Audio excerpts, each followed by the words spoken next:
जब तपाईँ नेपालको राजनीति सोचेर दिक्क हुनुहुन्छ, तपाईँको दिमागमा सबैभन्दा पहिला कसको अनुहार आउँछ? अनि जब देशभर आन्दोलन हुन्छ र सरकार विरुद्ध नाराबाजी हुन्छ, तपाईँ सबैभन्दा धेरै कसको नाम सुन्नुहुन्छ? धेरैजसो अवस्थामा आलोचना र आक्रोश दुईजना व्यक्तिहरूमाथि केन्द्रित हुन्छ। एकातिर केपी शर्मा ओली र अर्कोतिर शेरबहादुर देउवा। साँच्चै भन्ने हो भने नेपाली राजनीतिमा मुख्य भिलेनको रूपमा यी दुई पात्रहरूलाई चित्रण गरिन्छ। तर आज शेरबहादुर देउवा काङ्ग्रेसको नेतृत्वबाट पाखा लागिसकेका छन् र यसपटकको चुनावमा उनी उम्मेद्वार समेत छैनन्। त्यस्तै उता केपी शर्मा ओलीलाई अर्को भिलेनको रूपमा चित्रण गर्दै गर्दा उनलाई पाखा लगाउन बालेन शाह मैदानमा उत्रिएका छन्। तर यहाँ एउटा गम्भीर प्रश्न उठ्छ। देशका हरेक सत्ता परिवर्तनमा देउवा र ओलीसँगै साझेदार बनेका अर्का एक शक्तिशाली व्यक्ति भने किन सधैँ आलोचनाबाट जोगिन्छन् त? अहिले न त उनी विरुद्ध त्यति ठुलो आक्रोश देखिन्छ, न त यो चुनावमा उनलाई हराउन कुनै ठुलो आवाज नै उठेको छ। एउटा यस्तो व्यक्ति जो सरकार बनाउने र ढाल्ने खेलको केन्द्रमै हुन्छन्, जसको पार्टी तेस्रो स्थानमा भए पनि उनी देशको प्रधानमन्त्री बन्न सक्छन्।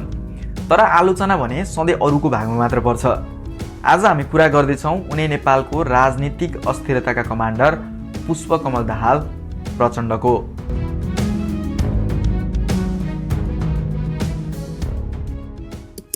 प्रचण्डको राजनीतिक यात्रालाई बुझ्नु छ भने उनको चुनावी नक्सा हेरे पुग्छ। यो एउटा यस्तो नक्सा हो जहाँ एकै ठाउँमा दुई पटक पाइला पर्दैन। हरेक निर्वाचनमा फरक क्षेत्र छान्ने उनको बानीले उनी जिम्मेवारीबाट कसरी भाग्छन् भन्ने कुरा प्रष्टसँग बुझ्न सकिन्छ। यसको सबैभन्दा ठुलो प्रमाण हो काठमाडौँ 10। उनले 2064मा त्यहाँबाट चुनाव जिते, तर 2070मा नेपाली काङ्ग्रेसका राजेन्द्र केसीसँग पराजित भए। त्यसपछि उनले त्यो क्षेत्रमा फेरि फर्केर हेर्ने आँट गरेनन्। त्यसयता उनले एउटा नीति नै बनाएका छन्, जहाँ हारिन्छ त्यहाँ फेरि नफर्किने। त्यसपछिको उनको यात्रा हेर्नुहोस्।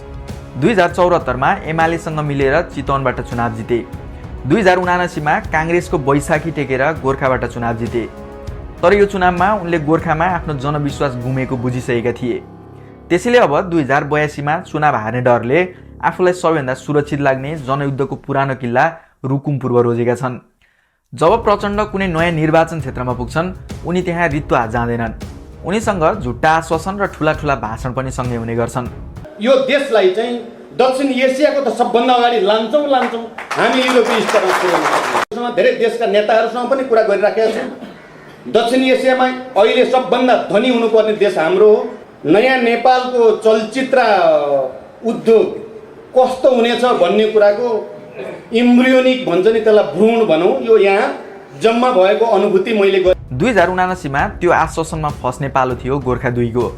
2079को चुनावमा गोर्खा 2 पुग्दा उनले आश्वासनको सुनौलो पोको नै खोले। दशकौँदेखि बन्द रहेको गोरखकाली रबर उद्योग फेरि चलाउने र पालुङटार विमानस्थलमा जहाज उडाउने जस्ता ठुला ठुला बाचाहरू गरे। देशको पूर्व प्रधानमन्त्रीले नै भनेपछि गोर्खाका जनताले नपत्याउने कुरै भएन। गोर्खाले भोट दियो र प्रचण्डले काठमाडौँ पाए। तर ती सबै सपनाहरू फेरि पनि सपनामै सीमित रहे। प्रचण्ड राजधानीको सत्ताको खेलमा यति व्यस्त भए कि उनले गोर्खालाई फर्केर हेर्ने फुर्सद नै पाएनन्। उनी आफै प्रधानमन्त्रीको कुर्सीमा हुँदा समेत ती रबर उद्योग र विमानस्थलको विषयमा उनले एक शब्द उच्चारण गरेनन्। गोर्खाका जनताले 5 वर्षसम्म विकासको उज्यालो आउला भनेर प्रतीक्षा गरिरहे, तर उनीहरूको भागमा केवल अँध्यारो र पर्खाइ मात्र रह्यो। आज गोर्खालाई अधुरो सपना छोडेर प्रचण्ड त्यही आश्वासनको पोको बोकेर रुकुम पूर्व पुगेका छन्। अझ गम्भीरताको साथ तपाईहरुका भौतिक पूर्वाधारका कुरा, तपाईहरुको कृषिमा उत्पादन र उत्पादकत्व वृद्धिका कुरा, ऊर्जाका कुरा, शिक्षाका कुरा, स्वास्थ्यका कुरा, रोजगारीका कुरामा हामीले एउटा नयाँ संकल्प गरेका छौँ। यो शैलीले के देखाउँछ भने उनको लागि विकासको एजेन्डा भनेको चुनाव जित्ने एउटा तुरुपको एक्का मात्र हो, जनताप्रतिको जिम्मेवारी भने होइन। यो रणनीतिले उनलाई क्षणिक रूपमा त जोगाउला, तर यसले उनको राजनीतिक चरित्रमाथि भने अझ कालो धब्बा थपिरहेको छ। उनको त्यही राजनीतिक चरित्र नेपाली राजनीतिले 20 वर्षदेखि भोगिरहेको छ। नेपालको राजनीतिलाई बुझ्न 2079को आम निर्वाचनको अङ्कगणित मात्र हेरे पनि पुग्छ। 2079को निर्वाचनपछि प्रतिनिधि सभामा कुनै पनि दलको स्पष्ट बहुमत आएन। काङ्ग्रेसको 89 सिट, एमालेको 79 सिट र प्रचण्डको माओवादी केन्द्रको 32 सिट मात्र आयो। नेपाली काङ्ग्रेस देशको सबैभन्दा ठुलो पार्टी बन्यो, एमाले दोस्रो पार्टी बन्यो। प्रचण्डको नेतृत्वमा रहेको माओवादी केन्द्र तेस्रो स्थानमा खुम्चियो। सामान्य संसदीय प्रणालीमा तेस्रो दल कि त प्रतिपक्षमा बस्छ कि त केही मन्त्रालय लिएर ठुला दलको सरकारमा जान्छ। तर नेपालमा भने त्यस्तो भएन। प्रचण्डले आफ्नो सानो 32 सिटलाई यस्तो एउटा ब्रह्मास्त्र बनाए जसको अगाडि पहिलो र दोस्रो दल दुवै हेरेको हेरे भए।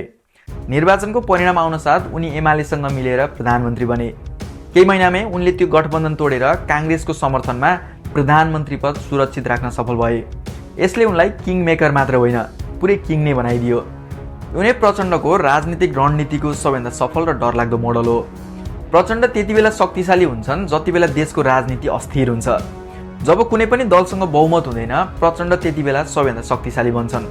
उनी सत्ताको बार्गेनिङ गर्न र आफूलाई शक्तिशाली बनाइराख्न निकै चतुर छन्। त्यसैले प्रचण्ड नेपालको राजनीतिक अस्थिरताका एक प्रमुख योजनाकार हुन् भन्दा पनि फरक पर्दैन। नेपालको संविधान र निर्वाचन प्रणाली नै यस्तो छ कि जहाँ कुनै पनि पार्टीको बहुमत आउन निकै गाह्रो छ। निर्वाचन प्रणालीको त्यही कमजोरीलाई प्रयोग गरेर सरकार बनाउने र ढाल्ने खेलमा सबैभन्दा माहिर खेलाडी प्रचण्ड बनेका छन्। सोच्नुहोस् त, विगत एक दशकमा कति पटक सरकार बनेर ढले। ती हरेक घटनाक्रमको केन्द्रमा तपाईँले प्रचण्डलाई पाउनुहुनेछ। सरकारमा हुँदा प्रतिपक्षसँग र प्रतिपक्षमा हुँदा सरकारवालासँग गोप्य बार्गेनिङ गर्नु उनको मुख्य शक्ति हो।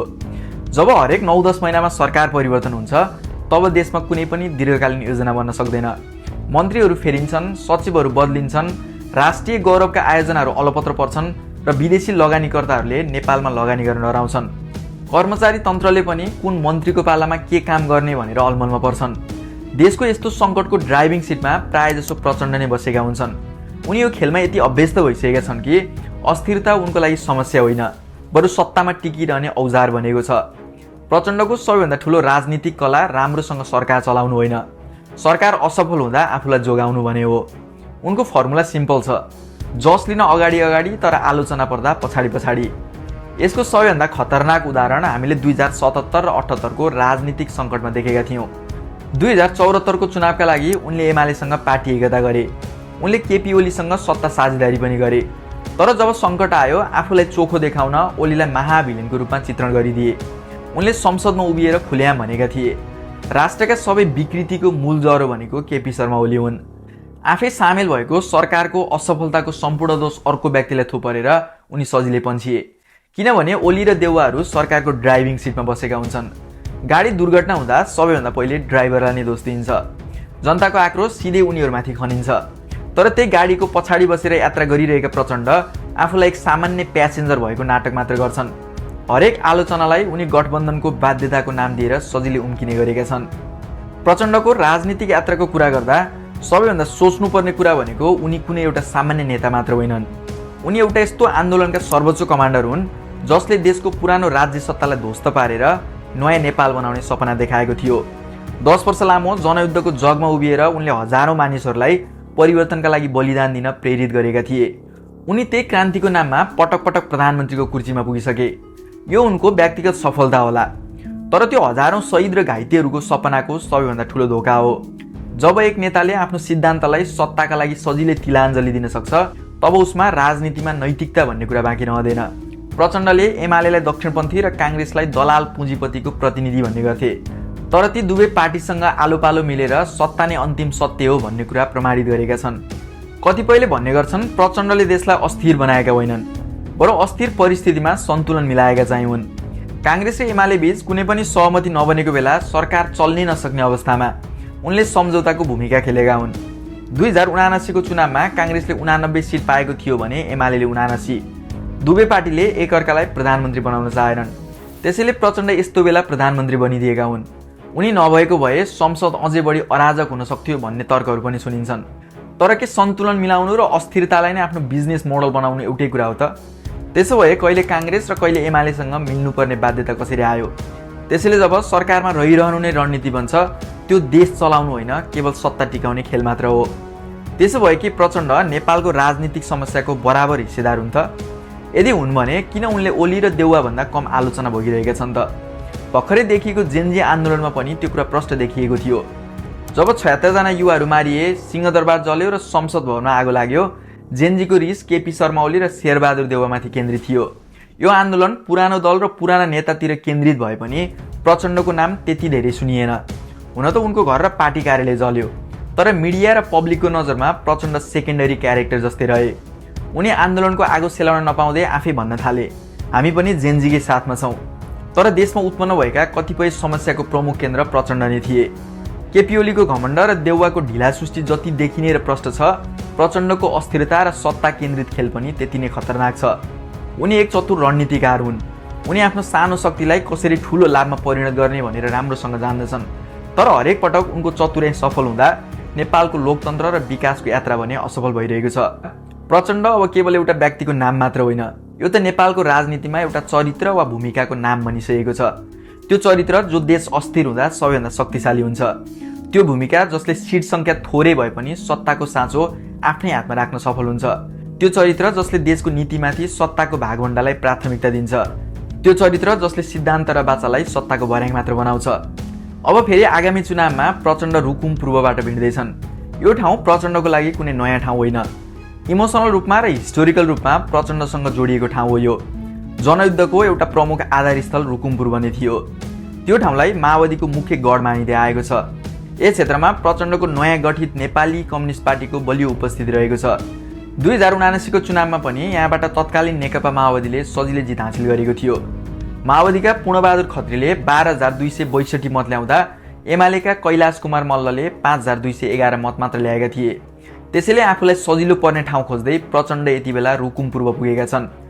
यति बेला रुकुम पूर्वका मतदाताको काँधमा एउटा ऐतिहासिक अवसर र जिम्मेवारी आइपुगेको छ।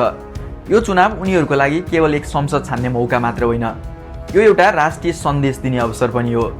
एकातिर उनीहरूसँग जनयुद्धको पुरानो मेमोरी र प्रचण्ड नाम रहेको छ, जसले कुनै बेला परिवर्तनको आशा जगाएको थियो। तर अर्कोतिर 20 वर्षसम्म त्यो नामले ल्याएको अस्थिर राजनीतिलाई हेरेर नयाँ बाटो खोज्ने अवसर पनि छ। उनीहरूको भोटले के तय गर्नेछ भने के रुकुम पूर्वले त्यही पुरानो अस्थिरताको खेल खेल्ने पात्रलाई निरन्तरता दिन्छ वा अब देशलाई नयाँ स्थिर र जिम्मेवार राजनीतिको सन्देश दिन्छ। र अन्त्यमा यो प्रश्न केवल रुकुमको लागि मात्र होइन, हामी सबै नेपालीको लागि हो। जबसम्म हामी अनुहार हेरेर मात्र भोट दिन्छौँ र नेताले खेल्ने भूमिका र उसको राजनीतिक चरित्रको विश्लेषण गर्दैनौँ, तबसम्म यो साइकल कहिल्यै पनि रोकिनेवाला छैन।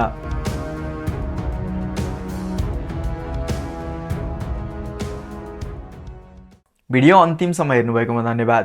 अर्को भिडियोमा अर्को टपिक लिएर आउनेछु। नमस्कार।